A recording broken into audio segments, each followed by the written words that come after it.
Chapter 3. The Lauriston Garden Mystery. I confess that I was considerably startled by this fresh proof of the practical nature of my companion's theories. My respect for his powers of analysis increased wondrously. There still remained some lurking suspicion in my mind, however, that the whole thing was a prearranged episode intended to dazzle me, though what earthly object he could have in taking me in was past my comprehension. When I looked at him, he had finished reading the note, and his eyes had assumed the vacant, lack-lustre expression which showed mental abstraction. "How in the world did you deduce that?" I asked. "Deduce what?" said he petulantly. "Why, that he was a retired sergeant of marines." "I have no time for trifles," he answered brusquely. Then with a smile, "Excuse my rudeness. You broke the thread of my thoughts, but perhaps it is as well. So you actually were not able to see that the man was a sergeant of marines?" "No, indeed." "It was easier to know it than to explain why I knew it. If you were asked to prove that 2 and 2 made 4, you might find some difficulty, and yet you are quite sure of the fact. Even across the street I could see a great blue anchor tattooed on the back of the fellow's hand that smacked of the sea. He had a military carriage, however, and regulation side whiskers. There we have the marine. He was a man with some amount of self-importance and a certain air of command. You must have observed the way in which he held his head and swung his cane. A steady, respectable, middle-aged man, too, on the face of him. All facts which led me to believe that he had been a sergeant." "Wonderful!" I ejaculated. "Commonplace," said Holmes, though I thought from his expression that he was pleased at my evident surprise and admiration. "I said just now that there were no criminals. It appears that I am wrong. Look at this." He threw me over the note which the commissionaire had brought. "Why," I cried, as I cast my eye over it, "this is terrible!" "It does seem to be a little out of the common," he remarked calmly. "Would you mind reading it to me aloud?" This is the letter which I read to him. "Dear Mr. Sherlock Holmes, there has been a bad business during the night at 3 Lauriston Gardens, off the Brixton Road. Our man on the beat saw a light there about 2 in the morning, and as the house was an empty one, suspected that something was amiss. He found the door open, and in the front room, which is bare of furniture, discovered the body of a gentleman, well dressed, and having cards in his pocket bearing the name of Enoch J. Drebber, Cleveland, Ohio, USA. There had been no robbery, nor is there any evidence as to how the man met his death. There are marks of blood in the room, but there is no wound upon his person. We are at a loss as to how he came into the empty house. Indeed, the whole affair is a puzzler. If you can come round to the house any time before 12, you will find me there. I have left everything in statu quo until I hear from you. If you are unable to come, I shall give you fuller details, and would esteem it a great kindness if you would favour me with your opinion. Yours faithfully, Tobias Gregson." "Gregson is the smartest of the Scotland Yarders," my friend remarked. "He and Lestrade are the pick of a bad lot. They are both quick and energetic, but conventional, shockingly so. They have their knives into one another, too. They are as jealous as a pair of professional beauties. There will be some fun over this case, if they are both put upon the scent." I was amazed at the calm way in which he rippled on. "Surely there's not a moment to be lost," I cried. "Shall I go and order you a cab?" "I'm not sure about whether I shall go. I am the most incurably lazy devil that ever stood in shoe leather. That is, when the fit is on me, for I can be spry enough at times." "Why, it is just such a chance as you've been longing for." "My dear fellow, what does it matter to me? Supposing I unravel the whole matter, you may be sure that Gregson, Lestrade and Co. will pocket all the credit. That comes of being an unofficial personage." "But he begs you to help him." "Yes, he knows that I am his superior, and acknowledges it to me, but he would cut his tongue out before he would own it to any third person. However, we may as well go and have a look. I shall work it out on my own hook. I may have a laugh at them if I have nothing else. Come on." He hustled on his overcoat and bustled about in a way that showed that an energetic fit had superseded the apathetic one. "Get your hat," he said. "You wish me to come?" "Yes, if you have nothing better to do." A minute later we were both in a hansom, driving furiously for the Brixton Road. It was a foggy, cloudy morning, and a dun-coloured veil hung over the housetops, looking like the reflection of the mud-coloured streets beneath. My companion was in the best of spirits, and prattled away about Cremona fiddles and the difference between a Stradivarius and an Amati. As for myself, I was silent, for the dull weather and the melancholy business upon which we were engaged depressed my spirits. "You don't seem to give much thought to the matter in hand," I said at last, interrupting Holmes' musical disquisition. "No data yet," he answered. "It is a capital mistake to theorize before you have all the evidence. It biases the judgment." "You will have your data soon," I remarked, pointing with my finger. "This is the Brixton Road, and that is a house, if I'm not very much mistaken." "So it is. Stop, driver, stop." We were still 100 yards or so from it, but he insisted upon our alighting, and we finished our journey upon foot. Number 3, Lauriston Gardens, wore an ill-omened and minatory look. It was one of 4 which stood back some little way from the street, 2 being occupied and 2 empty. The latter looked out with 3 tiers of vacant, melancholy windows, which were blank and dreary, save that here and there a "To Let" card had developed like a cataract upon the bleared panes. A small garden, sprinkled over with a scattered eruption of sickly plants, separated each of these houses from the street, and was traversed by a narrow pathway, yellowish in colour, and consisting apparently of a mixture of clay and of gravel. The whole place was very sloppy from the rain which had fallen through the night. The garden was bounded by a 3-foot brick wall with a fringe of wood rails upon the top, and against this wall was leaning a stalwart police constable, surrounded by a small knot of loafers, who craned their necks and strained their eyes in the vain hope of catching some glimpse of the proceedings within. I had imagined that Sherlock Holmes would at once have hurried into the house and plunged into a study of the mystery. Nothing appeared to be further from his intention. With an air of nonchalance, which, under the circumstances, seems to me to border upon affectation, he lounged up and down the pavement, and gazed vacantly at the ground, the sky, the opposite houses, and the line of railings. Having finished his scrutiny, he proceeded slowly down the path, or rather down the fringe of grass which flanked the path, keeping his eyes riveted upon the ground. Twice he stopped, and once I saw him smile, and heard him utter an exclamation of satisfaction. There were many marks of footsteps upon the wet clayey soil, but since the police had been coming and going over it, I was unable to see how my companion could hope to learn anything from it.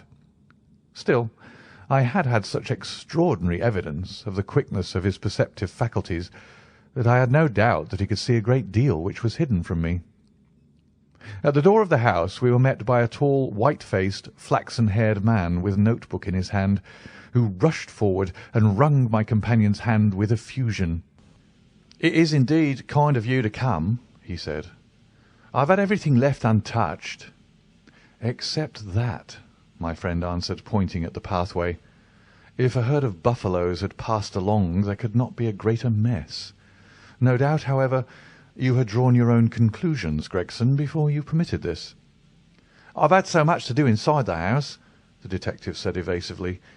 "My colleague, Mr. Lestrade, is here. I had relied upon him to look after this." Holmes glanced at me and raised his eyebrows sardonically. "With 2 such men as yourself and Lestrade upon the ground, there will not be much for a third party to find out," he said. Gregson rubbed his hands in a self-satisfied way. "I think we've done all that can be done," he answered. "It's a queer case, though, and I knew your taste for such things." "You did not come here in a cab?" asked Sherlock Holmes. "No, sir." "Nor Lestrade?" "No, sir." "Then let us go and look at the room." With which inconsequent remark he strode on into the house, followed by Gregson, whose features expressed his astonishment. A short passage, bare-planked and dusty, led to the kitchen and offices. 2 doors opened out of it to the left and to the right. One of these had obviously been closed for many weeks. The other belonged to the dining-room, which was the apartment in which the mysterious affair had occurred. Holmes walked in, and I followed him, with that subdued feeling at my heart which the presence of death inspires. It was a large square room, looking all the larger from the absence of all furniture. A vulgar flaring paper adorned the walls, but it was blotched in places with mildew, and here and there great strips had become detached and hung down, exposing the yellow plaster underneath. Opposite the door was a showy fireplace, surmounted by a mantelpiece of imitation white marble. On one corner of this was stuck the stump of a red wax candle. The solitary window was so dirty that the light was hazy and uncertain, giving a dull grey tinge to everything, which was intensified by the thick layer of dust which coated the whole apartment. All these details I observed afterwards. At present my attention was centred upon the single, grim, motionless figure which lay stretched upon the boards, with vacant, sightless eyes staring up at the discoloured ceiling. It was that of a man about 43 or 44 years of age, middle-sized, broad-shouldered, with crisp curling black hair, and a short, stubbly beard. He was dressed in a heavy broadcloth frock-coat and waistcoat, with light-coloured trousers and immaculate collar and cuffs. A top hat, well brushed and trim, was placed upon the floor beside him. His hands were clenched and his arms thrown abroad, while his lower limbs were interlocked, as though this death struggle had been a grievous one. On his rigid face there stood an expression of horror, and, as it seemed to me, of hatred, such as I have never seen upon human features. This malignant and terrible contortion, combined with the low forehead, blunt nose, and prognathous jaw, gave the dead man a singularly simious and ape-like appearance, which was increased by his writhing, unnatural posture. I have seen death in many forms, but never has it appeared to me in a more fearsome aspect than in that dark, grimy apartment which looked out upon one of the main arteries of suburban London. Lestrade, lean and ferret-like as ever, was standing by the doorway and greeted my companion and myself. "This case will make a stir, sir," he remarked. "It beats anything I've seen, and I'm no chicken." "There is no clue," said Gregson. "None at all," chimed in Lestrade. Sherlock Holmes approached the body and, kneeling down, examined it intently. "You are sure there is no wound?" he asked, pointing to numerous gouts and splashes of blood which lay all around. "Positive!" cried both detectives. "Then, of course, this blood belongs to a second individual, presumably the murderer. If murder has been committed, it reminds me of the circumstances attendant on the death of Van Jansen in Utrecht in the year '34. Do you remember the case, Gregson?" "No, sir." Read it up. You really should. There's nothing new under the sun. It has all been done before." As he spoke, his nimble fingers were flying here and there and everywhere, feeling, pressing, unbuttoning, examining, while his eyes wore the same far-away expression which I have already remarked upon. So swiftly was the examination made that one would hardly have guessed the minuteness with which it was conducted. Finally he sniffed the dead man's lips, and then glanced at the soles of his patent leather boots. "He has not been moved at all?" he asked. "No more than was necessary for the purposes of our examination." "You can take him to the mortuary now," he said. "There's nothing more to be learned." Gregson had a stretcher and 4 men at hand. At his call they entered the room, and the stranger was lifted and carried out. As they raised him, a ring tinkled down and rolled across the floor. Lestrade grabbed it up and stared at it with mystified eyes. "There's been a woman here," he cried. "It's a woman's wedding ring." He held it out as he spoke upon the palm of his hand. We all gathered round and gazed at it. There could be no doubt that the circlet of plain gold had once adorned the finger of a bride. "This complicates matters," said Gregson. "Heaven knows they were complicated enough before." "You're sure it doesn't simplify them?" observed Holmes. "There's nothing to be learned by staring at it. What did you find in his pockets?" "We have it all here," said Gregson, pointing to a litter of objects upon one of the bottom steps of the stairs. "A gold watch, number 97163 by Barrow of London. Gold Albert chain, very heavy and solid. Gold ring with Masonic device. Gold pin, bulldog's head with rubies as eyes. Russian leather card case with cards of Enoch J. Drebber of Cleveland, corresponding with the EJD upon the linen. No purse, but loose money to the extent of £7.13. Pocket edition of Boccaccio's Decameron, with name of Joseph Stangerson upon the flyleaf. 2 letters, one addressed to E.J. Drebber and one to Joseph Stangerson." "At what address?" "American Exchange, Strand, to be left till called for. They're both from the Guion Steamship Company and refer to the sailing of their boats from Liverpool. It is clear that this unfortunate man was about to return to New York." "Have you made any inquiries as to this man Stangerson?" "I did it at once," said Gregson. "I've had the advertisement sent to all the newspapers, and one of my men has gone to the American Exchange, but he hasn't returned yet." "Have you sent to Cleveland?" "We telegraphed this morning." "How did you word your inquiries?" "We simply detailed the circumstances and said that we should be glad of any information which could help us." "You did not ask for particulars on any point which appeared to you to be crucial?" "I asked about Stangerson." "Nothing else? Is there no circumstance on which this whole case appears to hinge? Will you not telegraph again?" "I've said all I have to say," said Gregson in an offended voice. Sherlock Holmes chuckled to himself, and appeared to be about to make some remark when Lestrade, who had been in the front room while we were holding this conversation in the hall, reappeared upon the scene, rubbing his hands in a pompous and self-satisfied manner. "Mr. Gregson," he said, "I've just made a discovery of the highest importance, and one which would have been overlooked had it not been made a careful examination of the walls." The little man's eyes sparkled as he spoke, and he was evidently in a state of suppressed exultation at having scored a point against his colleague. "Come here," he said, bustling back into the room, the atmosphere of which felt clearer since the removal of its ghastly inmate. "Now, stand there." He struck a match on his boot and held it up against the wall. "Look at that," he said triumphantly. I have remarked that the paper had fallen away in parts. In this particular corner of the room a large piece had peeled off, leaving a yellow square of coarse plastering. Across this bare space there was scrawled in blood-red letters a single word: RACHE. "What do you think of that?" cried the detective with the air of a showman exhibiting his show. "This was overlooked because it was in the darkest corner of the room, and no one thought of looking there.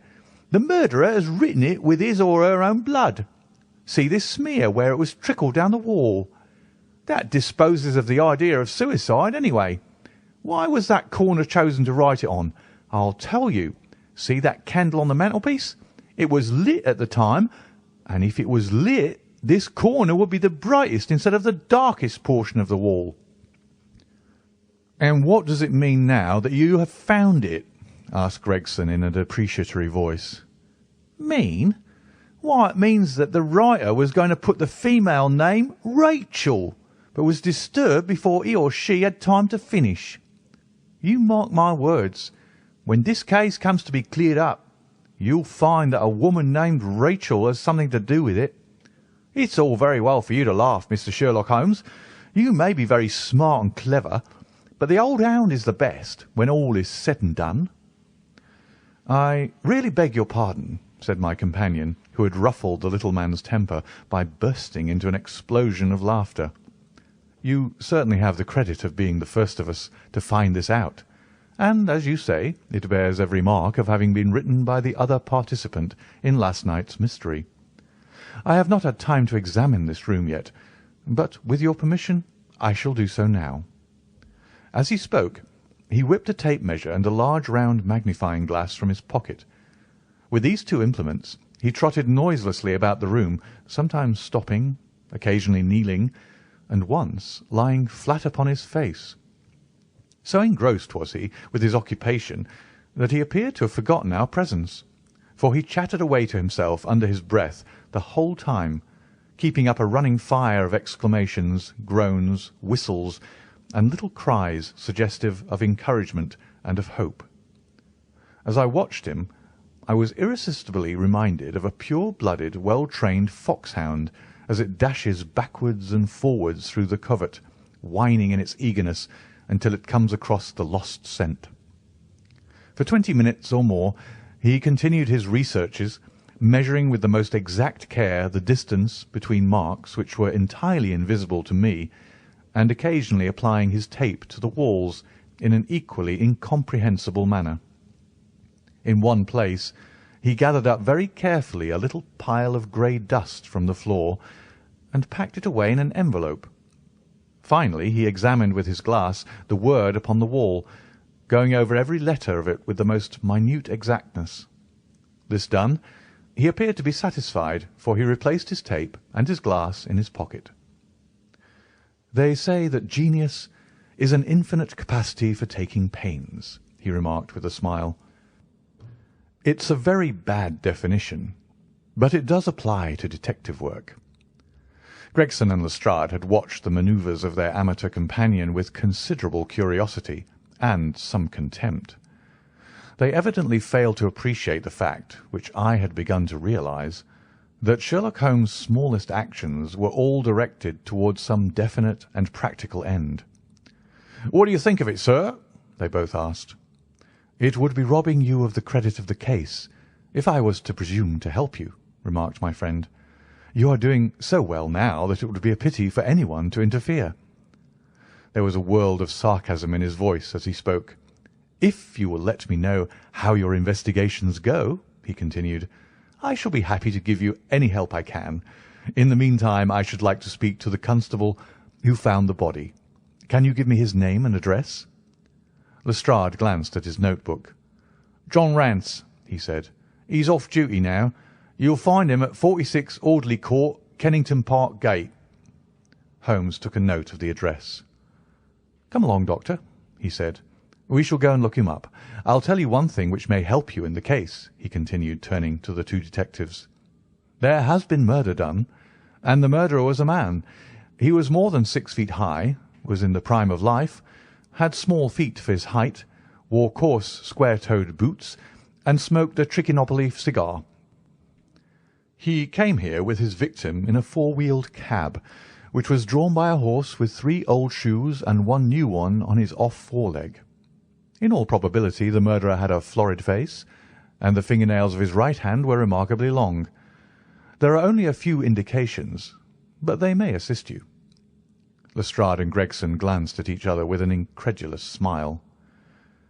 "If this man was murdered, how was it done?" asked the former.